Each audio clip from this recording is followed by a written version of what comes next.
Alléluia. Amen, amen. Amen, amen. Que Dieu soit loué ce matin. Soit encore célébré au milieu de nous. Car il veut encore nous faire du bien. Et je bénis Dieu parce qu'il est le maître de temps et des circonstances. Il fait toutes choses bonnes en son temps. Comme hier, nous étions en train de le dire, que nous allons nous entretenir tout dans le thème qui est la prière, qui est la clé du contrôle et de la victoire. Nous avions introduit en disant que la prière n'était pas une option pour nous chrétiens. Nous avions dit que la prière pour nous chrétiens, c'est une loi. Pourquoi? Au travers de cette loi, on donne la permission à Dieu d'agir au travers de nous et pour nous. Et nous avions dit que la prière est comme une licence que l'on octroie à Dieu pour agir dans toute sa légalité ici dans sur terre. Et on a dit aussi que la prière était un levier qui nous permet aussi à contrôler les circonstances. On a dit que la prière a le pouvoir de lier et de délier. Ça, on peut voir ça dans Matthieu 18. Et on dit aussi qu'elle nous donne la domination sur nos ennemis.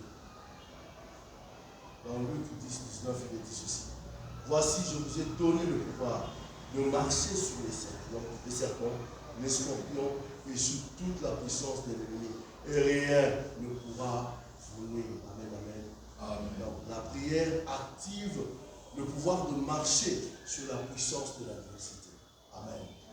Et c'est ce que nous sommes en train de faire. Et j'aimerais aussi nous dire une chose ce matin, que la prière, comme outil de transformation, elle nous permet à ressembler à notre Seigneur.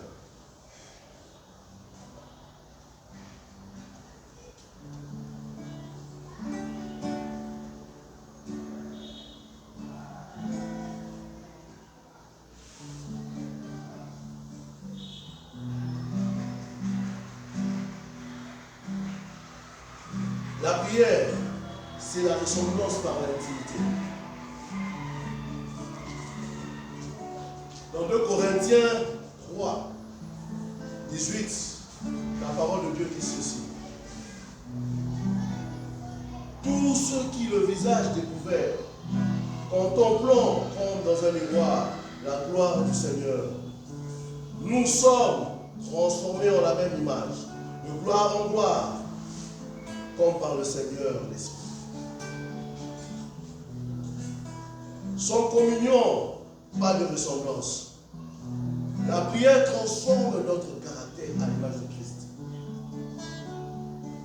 Voilà pourquoi, bien aimé, il est important pour nous de continuer à prier, de prier sans cesse. Peu importe ce que tu connais comme moment, peu importe ce que tu traverses, peu importe ce que notre prière est similarité. Mais aujourd'hui, ma prière est que nous puissions encore monter d'une autre dimension. Qu'on puisse chercher à ressembler à notre Seigneur, à Christ. Oui, la prière aussi, ça nous aide à avoir un contrôle intérieur. Philippiens 4, 6, 7 dit ceci. Ne vous inquiétez de rien, mais en toute chose, faites connaître vos besoins à Dieu. Par les prières et les supplications. Et la paix de Dieu, qui surpasse toute intelligence, vous gardera vos cœurs et vos pensées. Oui, elle gardera vos cœurs et vos pensées. Parce que vous vous adressez à un grand roi. Celui qui ne laisse pas sa parole tomber et ne pas accomplir quelque chose. Sa parole, quand elle descend, elle fait germer. Elle fait enfoncer les bûches. Elle fait tomber les grands murailles. Sa parole est notre bouclier. Sa parole, c'est l'épée que nous utilisons face à l'adversité. Sa parole est aussi notre bouclier. C'est elle qui nous protège.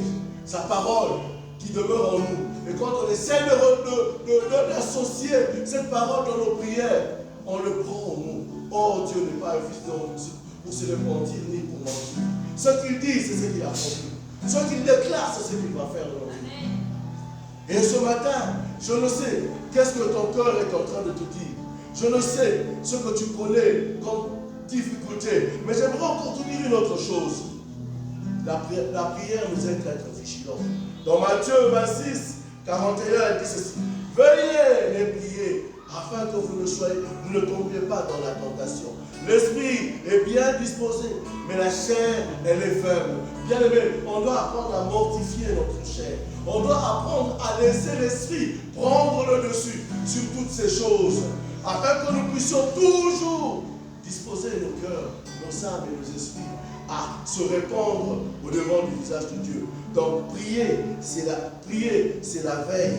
Quand on prie, on est en mode veille. Quand on prie, on est en contact permanent avec le ciel. Quand on prie, bien aimé, on laisse le ciel ouvert. Quand tu dis, oh, je cherche que le ciel soit ouvert, il faut le chercher en priant. Il faut le chercher à chaque instant. Quand tu te tiens quelque part, élève ta voix, adore ton Dieu, parle à ton Dieu. Mais peu importe ce qui est devant toi, tu peux toujours continuer à vibrer en prière. Tu peux parler avec quelqu'un, mais tu es toujours en prière. Et tu demandes à Dieu d'agir. Tu peux échanger avec tes chefs, mais tu es toujours en prière, en train de recommander cette situation ou cette circonstance dans les mains du Seigneur. Il est là, il veut nous faire du bien. Oui, bien-aimés, ces différents points que je viens de dire, que cela nous serve d'éléments pour que nous puissions encore nous approcher de ce trône de grâce où se trouve notre Dieu. Et là où est-ce qu'il veut encore nous faire du bien. Il est bon, Seigneur. Oh, merci, Seigneur. J'entre dans les saints des saints. J'entre par le sang de l'agneau. Chantons ces quantités. J'entre pour l'adorer toi seul. Je n'entre que pour t'honorer. J'entre dans les saints des saints. J'entre dans les saints des saints. Oui, on est en train d'entrer dans la présence de Dieu au travers de ce chant. Le sang de l'agneau. J'entre pour t'adorer toi seul. J'entre pour t'adorer toi seul. On n'est pas venu voir quelqu'un, on est venu voir le Seigneur.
Je viens, Seigneur, puiser dans ta réserve. Oui, je sens couler la vie dans ton famille. Oui, je sens couler la vie dans tes familles. Et mon âme ne peut dire que je suis servi. Et mon âme ne peut que dire je suis servi. Je viens t'adorer dans ce lieu doré. Je viens t'adorer dans ce lieu doré. Je viens me restaurer. Je dis l'amour est un bonheur. Je dis l'amour est un bonheur pour moi. La recette de ta présence me rassure. La recette de ta présence me rassure. Et ton amour me libère de mes blessures. Et ton amour me libère de mes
suis au cœur